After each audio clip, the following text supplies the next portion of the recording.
All right, ladies and gentlemen, delegates, it is my distinct honor to welcome all of you to the summer Davos here in Tianjin, the beautiful Chinese coastal city, and to this session on the Belt and Road Initiative.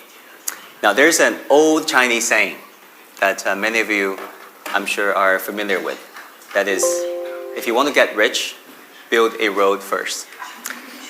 And that ancient Chinese saying is actually pretty much echoed in Western policy circles, from President Eisenhower to President Obama of the United States, from President Emmanuel Macron of France to late Prime Minister of Singapore, Lee Kuan Yew. All said something similar along the line of if a nation that builds infrastructure builds the future. So in this slide, President Xi Jinping of China proposed the Belt and Road Initiative in September 2013. That is 12 years ago. Now, 12 years on, how has this initiative fared against the context of the 21st century? What have been the challenges along the way? Some legitimate questions raised revolving this project. And given today's geoeconomic realities, what will be its future? Today, I'm truly honored to have a very well-qualified and I would say cutting-edge group of policy leaders, scholars, to discuss all these questions. And without further ado, let me introduce each and every one of them to you. Later on, we will have the pleasure of having His Excellency, Mr. Aliobek Kassimaliev, Prime Minister of Kyrgyzstan, joining us to deliver closing remarks. Actually, he just met with the Chinese leadership and he is on his way to the venue as we speak. For our panel discussion, we have Mr. Zhou Haibin, Vice Chairman of the National Development and Reform Commission of China. Welcome. 周主任您好，欢迎您。Dr. Rania Al-Mashad is Minister of Planning and Economic Development and International Cooperation of Egypt. Welcome to China, ma'am. Thank you. Mr. Chen Chaoyang is Director of the Board and President of China's Southern Power Grid. Welcome. And last and certainly not least, Professor Yuan An, Alfred Chandler Chair Professor of Political Economy at Johns Hopkins University. So let's get to them. In case you need simultaneous translation devices, please put it on now. I'll be asking the question in Chinese for the first question. 周主任。My first question is addressed to Madam Zhou, Vice Chairman Zhou.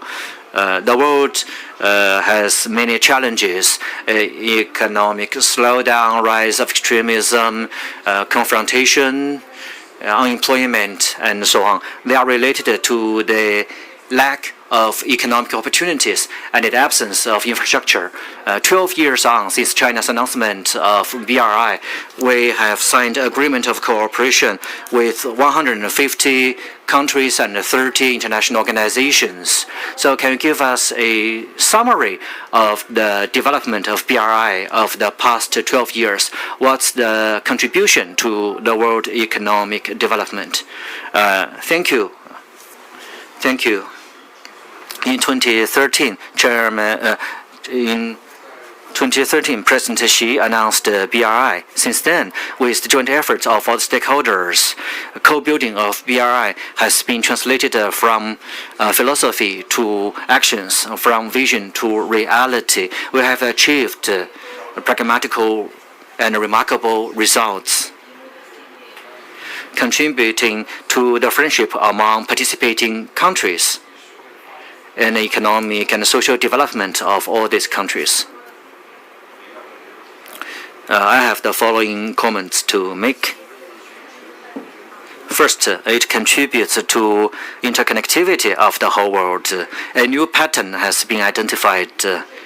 BRI is committed to building economic corridors so as to enhance ICT expressways to be reinforced by railways, roads, pipelines, airports, and seaports so as to enhance connectivity of the whole world. For example, China-Lao Railway has been in smooth operation for 3 years, carrying more than 60 million tons of cargo, turning Lao into a country of better connectivity. And new channels have also been opened up for the cargo trains between China and Europe. Nowadays we have 110,000 trains connecting China with over 229 destinations in Europe. As a result, we have also contributed to liberalization and facilitation of world commerce and trade. We have entered a new era of opening up, making the world economic globalization more inclusive and mutually beneficial, according to the World Bank's research report on BRI. Co-building of BRI will increase the trade engagement of the participating countries, increase by 4.1% by 2030. Co-building of BRI will create $1.6 trillion of additional value for the world economy. Secondly, we have also contributed to the improvement of people's livelihood along the Belt and Road.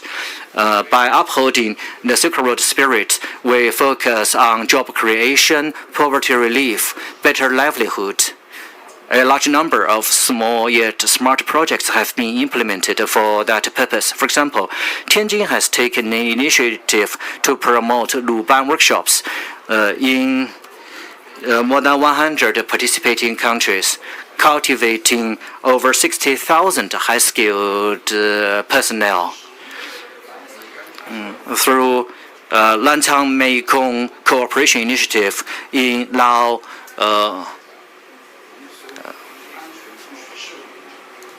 and other cooperating countries, we have provided safe drinking water to over 10,000 local villagers. And we have also created a new platform for win-win cooperation by planning together, building together, and benefiting together. We advocate a new philosophy of common prosperity and turn the world economic pattern into a new and more fair and equitable paradigm. BRI summits have been held. Under this framework, over 30 mechanisms of dialogue have been set up, enabling all the stakeholders to participate in in-depth exchange and engagement, deepening mutual understanding and interaction. Practice shows co-building of Belt and Road is critical to common prosperity of all countries. It paves the way to modernization and a bright vision for all the stakeholders. It's a robust mechanism with a bright outlook. Thank you for your input. So BRI involves both physical infrastructure and philosophical connectivity. Road Initiative. In fact, Egypt was among the first countries in Africa, in the Arab world, to join the BRI.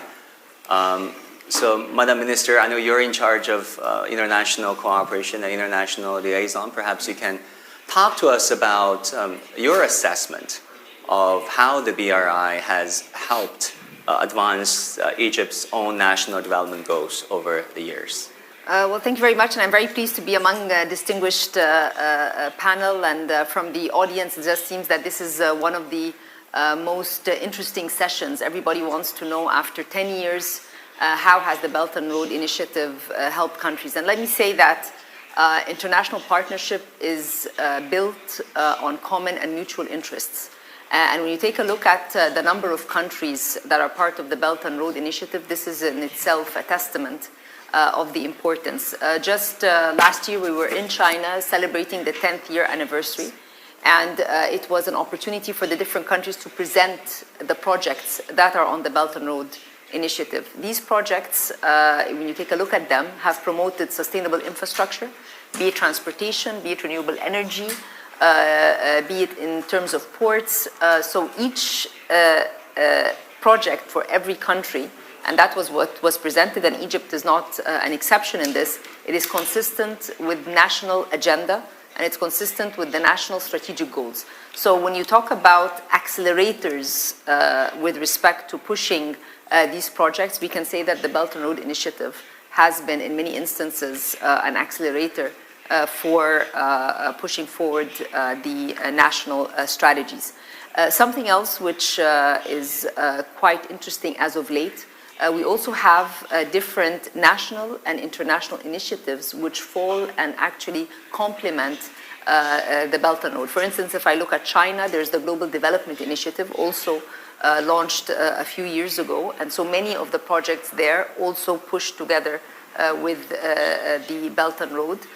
One of the key elements is also the financing, and a lot of the financing that are going to these projects have been development finance. You mentioned part of the ministry which is international cooperation. It is the one that has to do with mobilizing development finance from international institutions. So when we take a look at Egypt's sustainable transport, when we look at our renewable energy, a lot of mobilization of resources to the private sector, development mobilization, so low-cost financing that has gone to the private sector to push this kind of investment.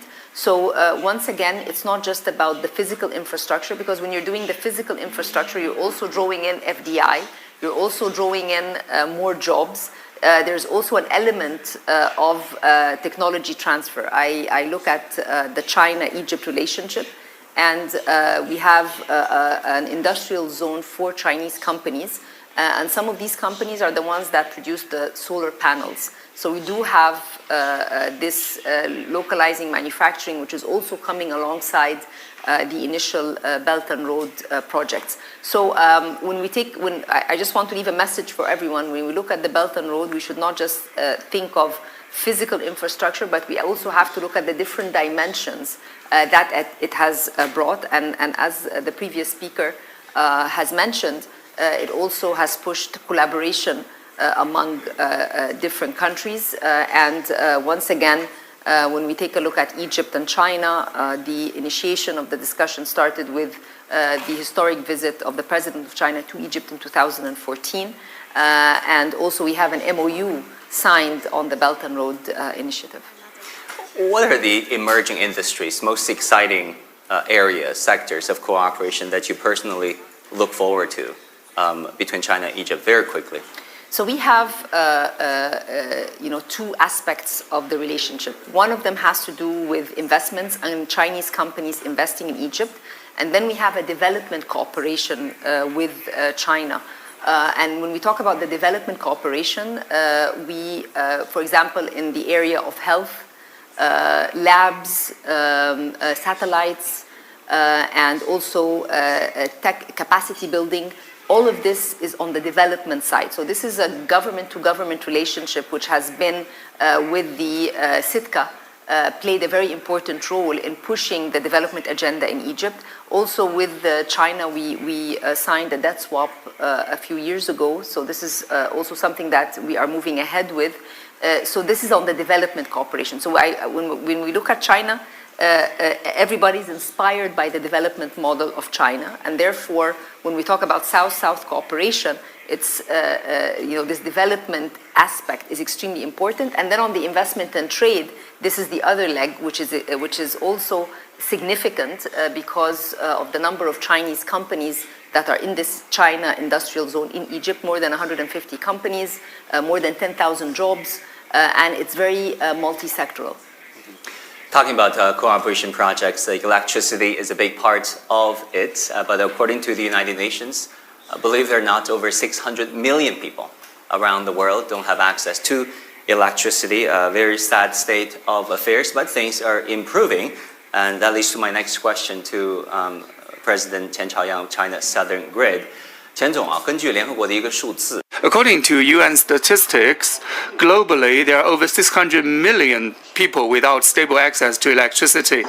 But it is gratifying to see that from 2015 to 2021, the global electricity penetration improved from 87% to 91%, 4 percentage points higher, with some overlapping with the BRI initiative. China's Southern Grid has taken part in a large number of power projects around the world. In your opinion, how will BRI assisting energy assistance and energy transformation around the world? Very good question. For global energy development, first, we need to provide access to electricity. Second, we must transform electricity to green electricity. With BRI, Belt and Road Initiative, its core tenet will help us grow and transform the global energy sector. As a CEO of an energy company in the process of international collaboration, there are two observations that I want very much to share with you. First, BRI has provided rare opportunities and platform for global energy development. Second, implementing BRI initiative has helped countries, especially developing ones, address gaps in electricity access while helping them with green energy transformation with a viable path. So at least there are two effects of BRI on energy transformation and development. First and foremost, BRI has expanded possibilities and potentials for global energy cooperation. For example, different countries are complementing each other with energy resources within the BRI framework. Between importers and exporters, BRI has served as a bridge between supply and demand. For example, in Southeast Asia and along the Mekong River Valley, we can see that the mutually complementary technologies, offerings, resources, and capabilities with BRI, in the case of Laos, Malaysia, Thailand, and Singapore, they are going to end up with mutually complementary energy landscape. Second, it has pushed forward interconnections of electricity markets around the world. For example, our HVDC, high voltage DC lines have been a very successful transmission strategy.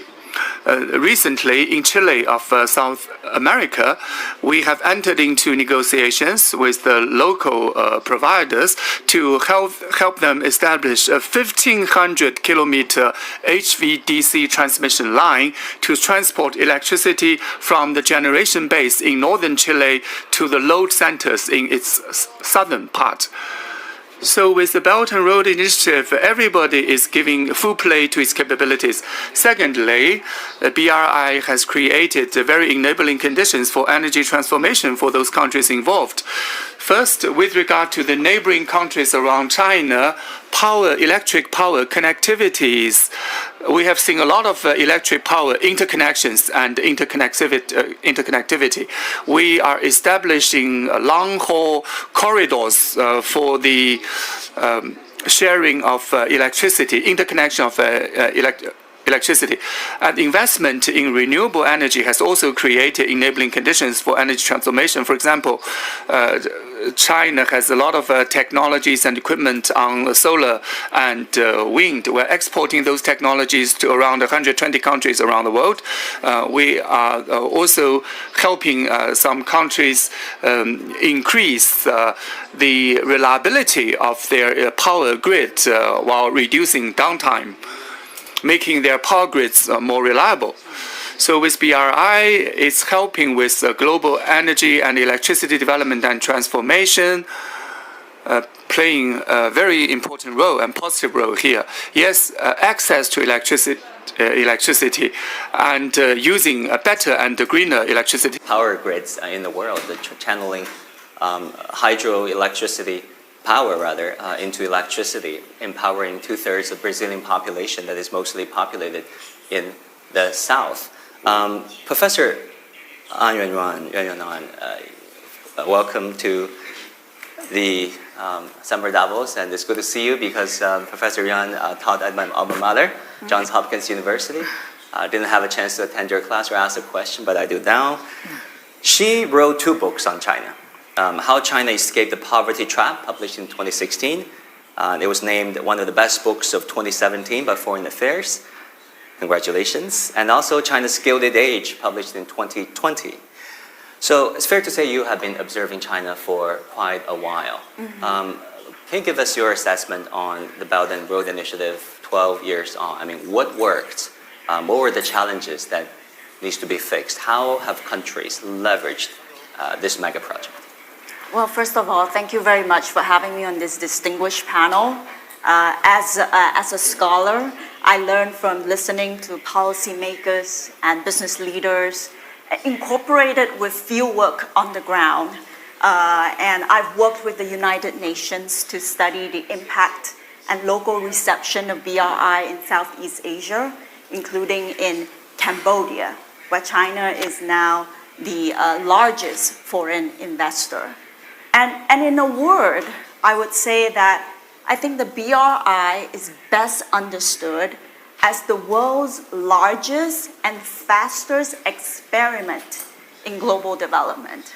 And I would underscore the word experiment, because outside of China, especially in Western commentary, the BRI is often perceived as a grand strategy, like a master plan, a blueprint.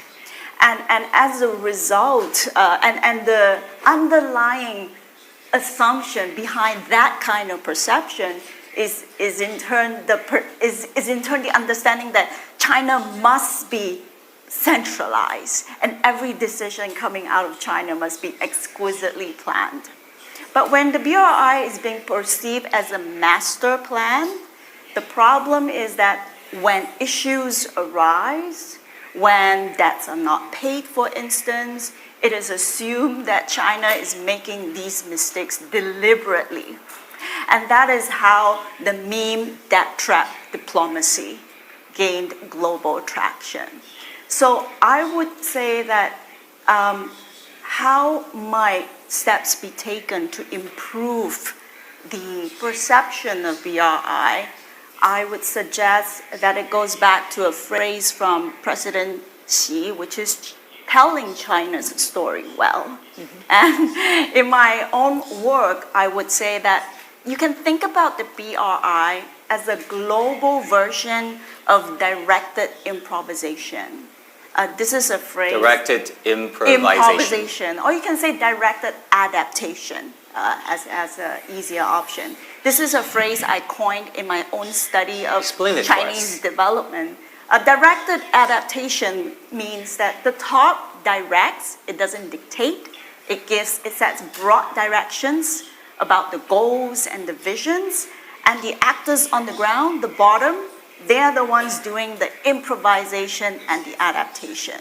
So it's the combination of this top-down direction and bottom-up adaptation that produces a diversity of models. Within China, regional models, and in the BRI, actually many models of cooperation between China and various different countries.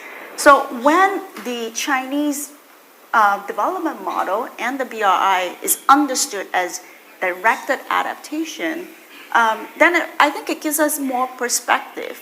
Well, first of all, we realize that even in Western-led global development, mistakes, failures, and misadventures happen. It's not unique to China. It's just that when it happens in the Western context, we're a bit more forgiving, and we'll say good intentions, poor implementation. Right? But if we can understand that the BRI is actually an experiment, a massive policy experiment, then when things don't go quite well, we can understand that it's part of the learning curve. It's not part of a conspiracy. Right? And so I think that understanding, which is aligned with China's domestic development experience, can help us understand BRI as an adaptive project and helps it to put it in more constructive light. Yeah, directed adaptation, not a dictated one. I mean, sometimes the choice of words, it's a difference of worlds, direct versus dictates. Thanks for the clarification. 我们看到刚才周主任啊对您的一些表述也在点头。Well, Ms. Zhou is nodding. So BRI is a global initiative. Unavoidably, there will be a policy dialogue with many countries involved, including financing plans. ESG aspects must be taken care of, like labor standards. Mr. Zhou, could you please share with us that over the years in the BRI process, what are the challenges we had together with the recipient countries, and how did we overcome those challenges together with the host countries? Well, thank you for this question. With accelerating transformation once in a century, we have entered into a new age of turbulence and volatilities in the world, and World Bank, of late, has revised the growth projection from 2.7% in January to 2.3%. 70% of the economies have experienced downward prospects of growth. It has posed some challenges to the BRI development, but more importantly, BRI development has greater opportunities than challenges. First, Global South is rising as a collective group. Emerging economies in terms of infrastructure and advanced manufacturing are displaying tremendous demand and potentials. Second, the new round of science and technology revolution and industrial transformation is taking root. Many countries are dedicated to developing digital economy, green development. Therefore, there's huge potential for cooperation in these new sectors. Thirdly, the idea of building a community for shared future for mankind is being received and acclaimed by more and more countries. Now, 153 countries and organizations have acceded to this vision. Confronted with complexities and uncertainties, all countries and peoples are seeking win-win cooperation in peaceful development. We must always guard our initial intentions of cooperation on the basis of shared development and consultation, so as to build even broader international consensus while enhancing and deepening practical cooperation so as to provide positive momentum. So BRI is more than a strategic plan. It involves a lot of details for implementation. Concerns revolving the BRI over the past 12 years. I mean, some say this is an extension of China's geopolitical ambitions. Some, of course, as Professor An has pointed out, focus on the fiscal situations, the debt situations of recipient countries and participating countries. Of course, others point to ESG standards on the environment, on labor, on local employment. How do you look at all these competing views surrounding the BRI? I mean, a few qualifications. First, there is no, plan which is forced on countries. That's number one. So number two, it's voluntary. So it's there's not like a master plan which says this country does this and this country does that and that. So it's that needs to be taken into account. Number two, in terms of the financing, this is an ongoing global dialogue. We have the Finance for Development conference taking place in Seville on the 30th of June.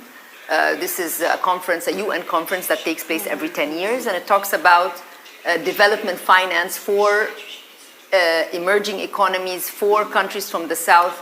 And the point is that we need less debt and more mobilization of private resources to do any of the projects that we're talking about. So the concept or the idea of the financing dilemma for countries to develop is something that is ongoing. It's part of a global dialogue, and it's up to the relationship between countries and international institutions to try and figure out ways to find low-cost financing modalities for these projects. So that's another point. So first, it's the country's ownership to design its project and be part of the bigger Belt and Road initiative. Number two, the cost of doing these projects is something that is on everybody's mind, and it's in the global scheme for so long. And number three, on debt itself, there are different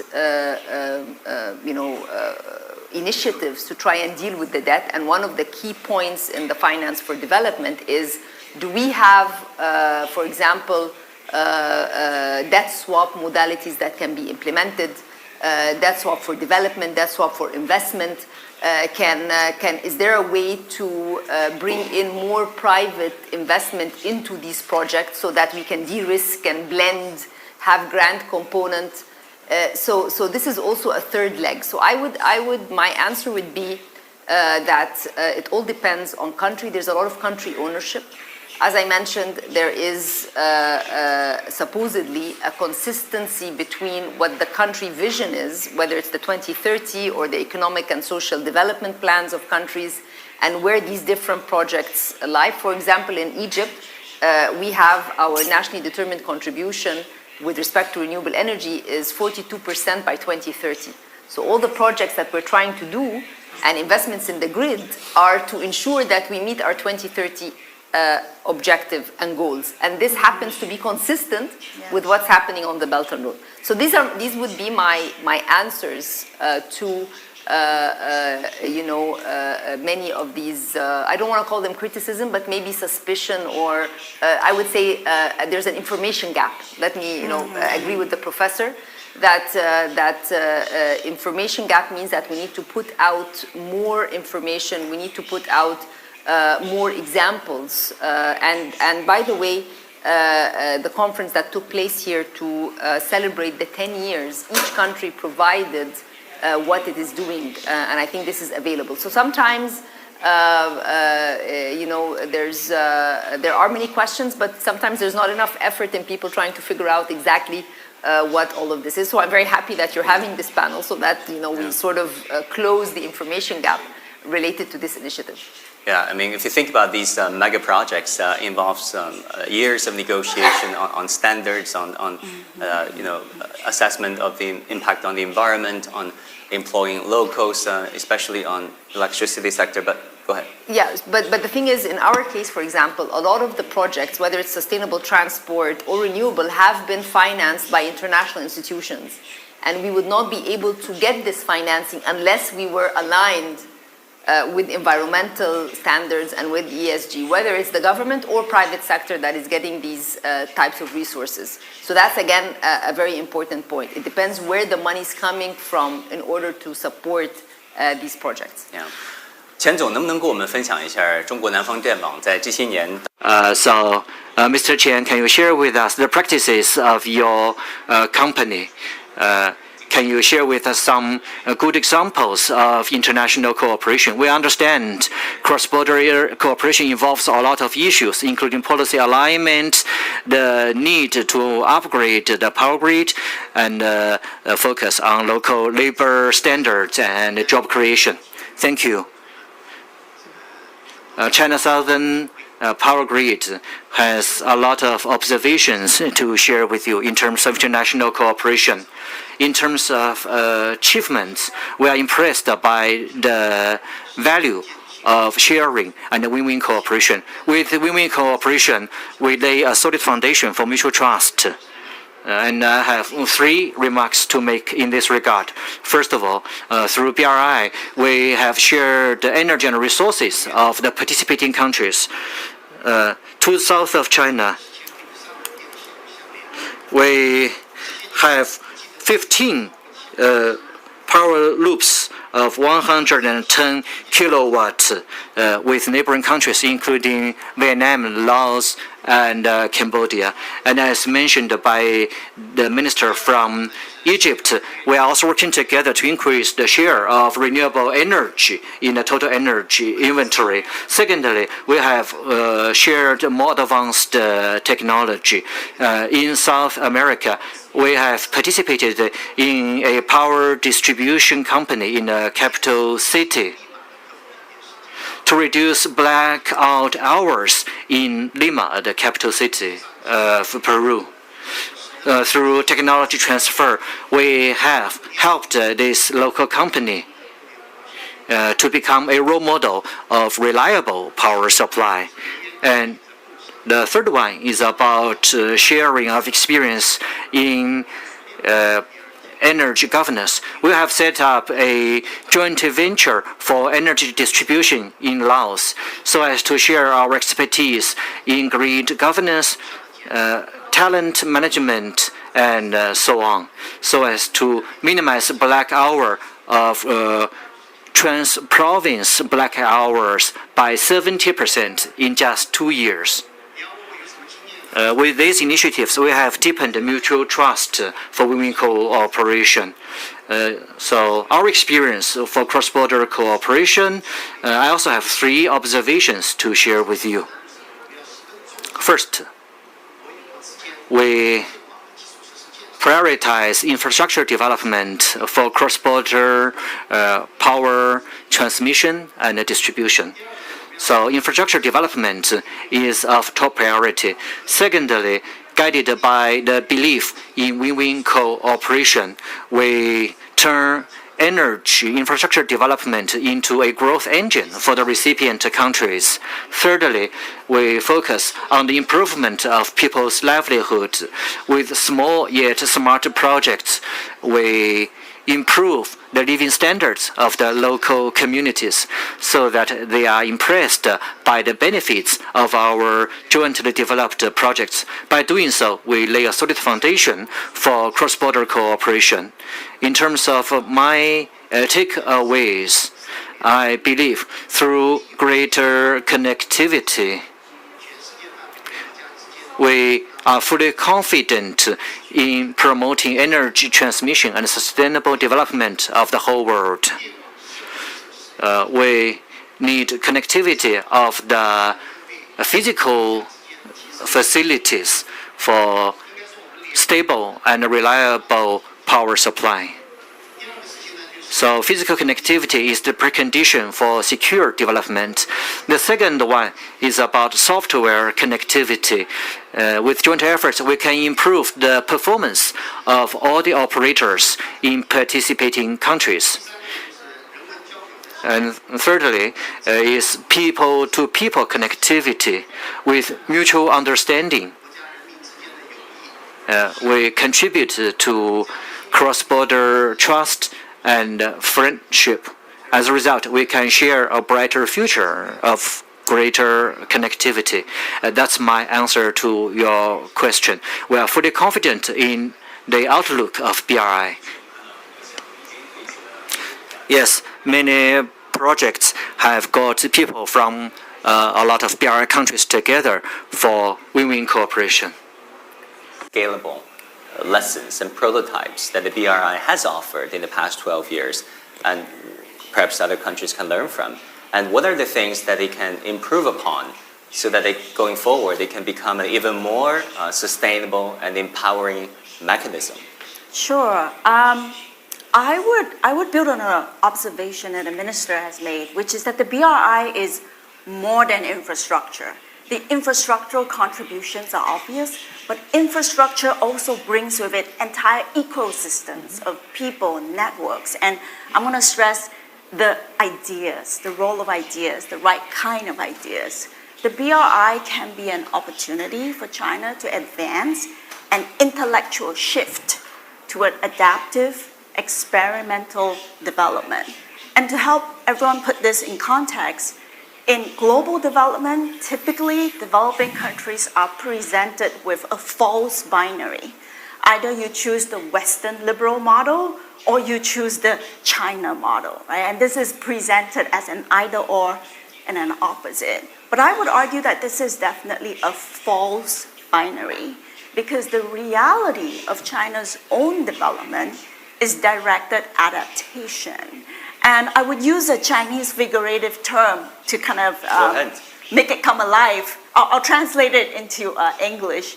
It's something like the central government sets the stage or the platform, and local governments write the script. I think I know what it is. But go ahead. Yes, but I think it provides a figurative sense, right, of the Chinese model of development. It is not simply top-down central planning. It's actually this directed adaptation. And so when this is implemented globally through the BRI, it's not just about building roads, which is very important, as you pointed out, but it's also really helping developing countries all around the world to embrace a much more adaptive mode of development. And that intellectual contribution, I would stress, is important, although it feels abstract, because what we are dealing with right now is really resetting the terms of global development, right? So it's roads, but it's also about ideas and narratives, and these things have to come together in an entire package. Yeah, I mean, with all due respect, our Western media colleagues, they're so powerful. Their narratives are so powerful. There is some catching up to do, but the non-Western media outlets, we're getting there. So I think we have some questions from the members of the audience. In the interest of time, we do have the PM of Prime Minister of Kyrgyzstan speaking later on, so I'll open it up for questions. All right, so please identify yourself and your affiliation and ask a question. By a question, I mean one question. Okay, go ahead. 谢谢主持人。 Thank you. I'm from Phoenix TV. My question is addressed to Vice Chairman Zhou Haibing of NDRC. In your remarks, you mentioned the small yet smart projects. Can you give us details and examples on that? Thank you. Thank you for your question. Small yet smart projects refer to those with smaller economic scale, yet they are adapted to the local needs, designed to improve people's livelihood and a sense of benefit from cooperation. I can give you a few examples on such projects. First of all, they are beneficial to the livelihood of the local communities. Small yet smart projects improve people's sense of well-being and benefit. So it can help address their real needs, making their livelihood better. For example, over the recent years, China dispatched numerous medical teams to 30-plus countries to carry out what we call Project Light, providing free of charge diagnosis and treatment in order to treat thousands of cataract patients. That initiative has been very much welcomed.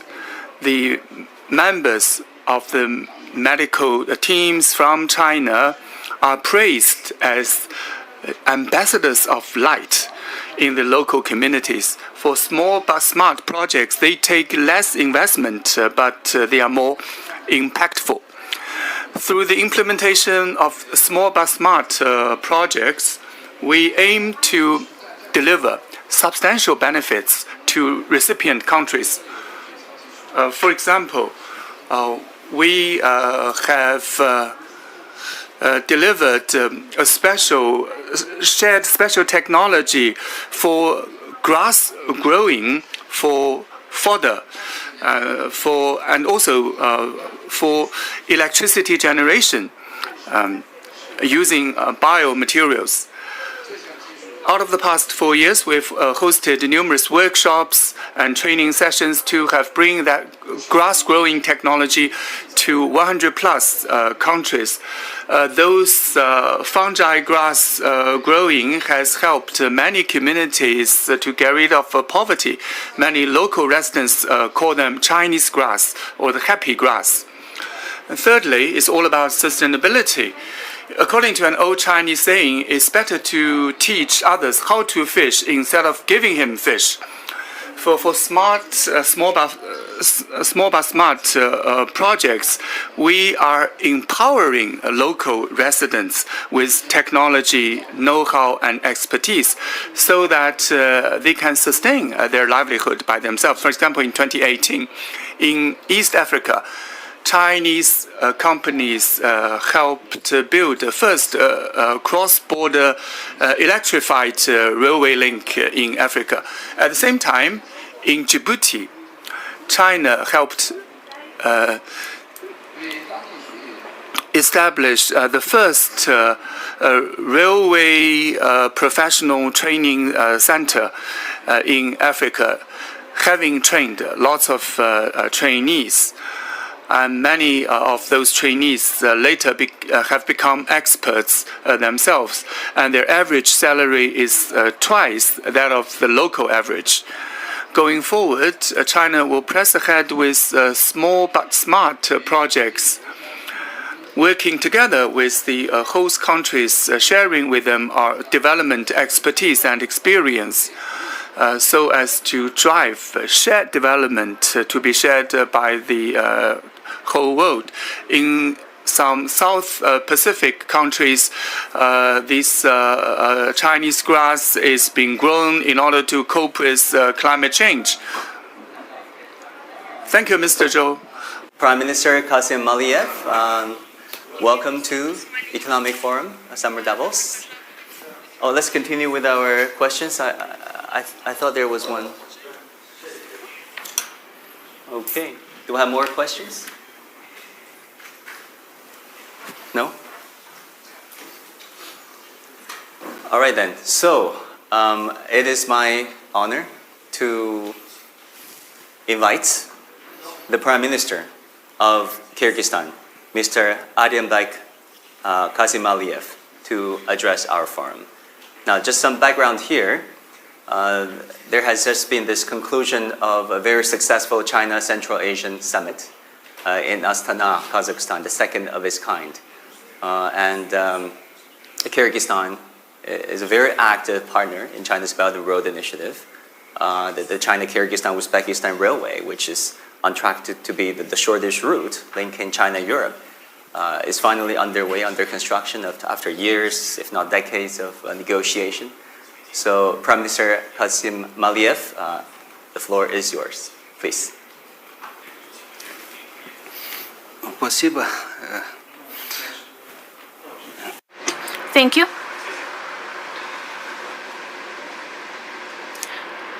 Dear participants of today's event, ladies and gentlemen, first of all, let me express my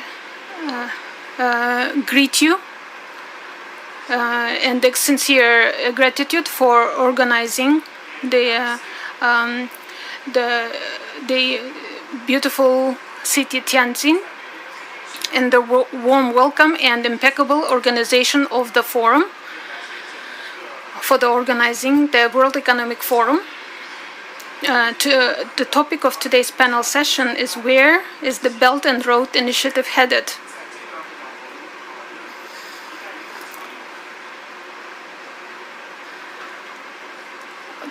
Since the launch of the initiative, the initiative of the esteemed One Belt, One Road has become sought-after international platform for cooperation. We view One Belt as a strategic direction of cooperation with the People's Republic of China. The initiative of the esteemed Chairman Xi Jinping, we view One Belt as the strategic direction of cooperation with the People's Republic of China for infrastructure modernization, increasing export potential, and attractive investments. In these words, our country was first one to support, became the active participant in the world. Undoubtedly, in the current geopolitical conditions, the initiative of the One Belt, One Road has become a sought-after international platform for cooperation. Dear colleagues, talking about the initiative One Belt, One Road regarding our country, I would like to say 5 directions that have strategic for Kyrgyzstan. First is the transport between Kyrgyzstan and Kitai and China. We have the over 1,000 kilometers of, we have,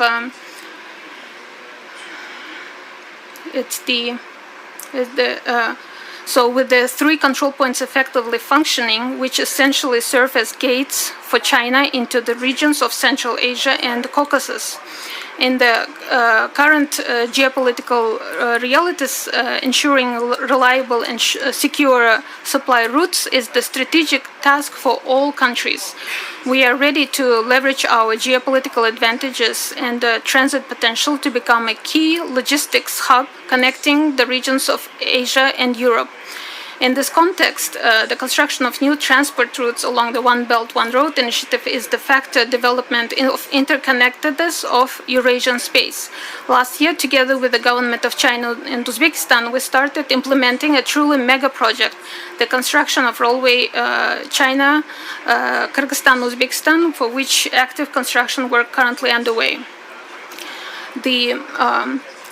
The transport corridor, which the key element of the Belt Road initiative, will be true bridge between countries. Secondly, today's condition, new challenges and opportunities. The basis for stable progress is close cooperation between states, within which an important component in trade and economic cooperation. China is the main trade and investment partner of the Kyrgyz Republic. Between Kyrgyzstan and China, there has been an 8-fold increase in mutual trade volumes over the past few years. The last year, our trade turnover, according to the Chinese data, reached a record $9 billion. I just talked with Mr. Prime Minister. We had 11.5 billions of dollars. So Kyrgyzstan, being a key country within the Belt and Road Initiative, as well as a member of the World Trade Organization since and the Eurasian Economic Union since 2015, has unique advantages as both the global and regional levels. So in this direction, Kyrgyzstan seeks to deepen trade cooperation with the People's Republic of China, which is, thirdly, is the financial cooperation within the introduction of effective financial instruments capable of supporting large projects under the Belt and Road Initiative becomes particularly relevant. Financial system of Kyrgyzstan is a stage of dynamic growth and modernization. We are actively working to create favorable conditions for investors. We reform underway in the banking sector. We are implementing international regulatory standards. Last year, we created digital banking platforms, which increases the accessibility of financial services, enhance the capital market is actively developing. So we are actively attracting companies to issue stocks and bonds for local exchange. Together with international partners, the Asian Development Bank, we are developing new financing instruments such as green bonds. The financial sector of Kyrgyzstan is rapidly transforming thanks to digital technologies.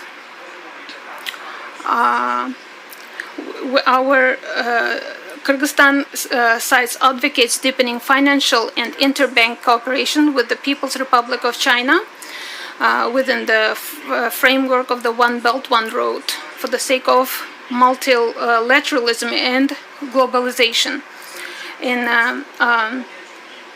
We are also working with our Chinese colleagues to issue signing a swap agreement between the central banks and of our countries. We are also working we are full of optimism regarding cooperation in the financial sector with the Chinese side with the framework One Belt, One Road initiative.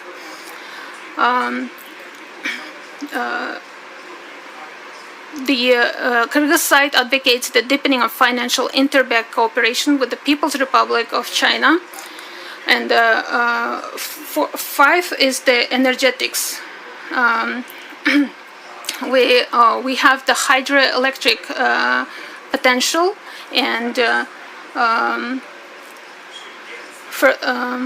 we have the hydroelectric stations of construction in the construction of the Kambarata with the plant capacity of 1,860 megawatts. I consider the interconnection of the energy systems of Central Asian countries and China, including the implementation of a mega project for the construction of high voltage power transition line. So I would like to, dear friends, about the current entrepreneurial spirit of Kyrgyzstan. So our Kyrgyz Sadr Nurgojevich Japarovs, for the last 4 years, we is part of the dynamic Asian space, ready to actively cooperate and learn, contributing to common movement forward. We have 12.5% of GDP. The budget of our country grew 3 times. We have the rating of the credit stable rating. I would like, in conclusion, Kyrgyzstan is the land of supporter of One Belt, One Road initiative. We have the actuality of the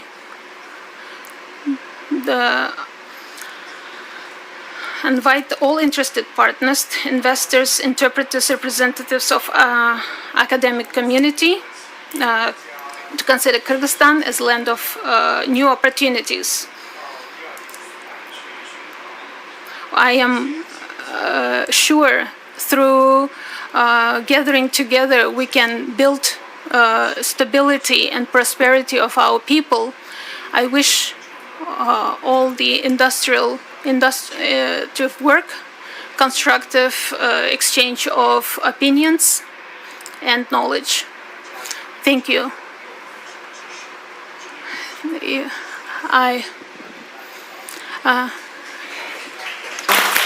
And for addressing our very forum, thank you so much. I'm reminded by our staff that the time is up.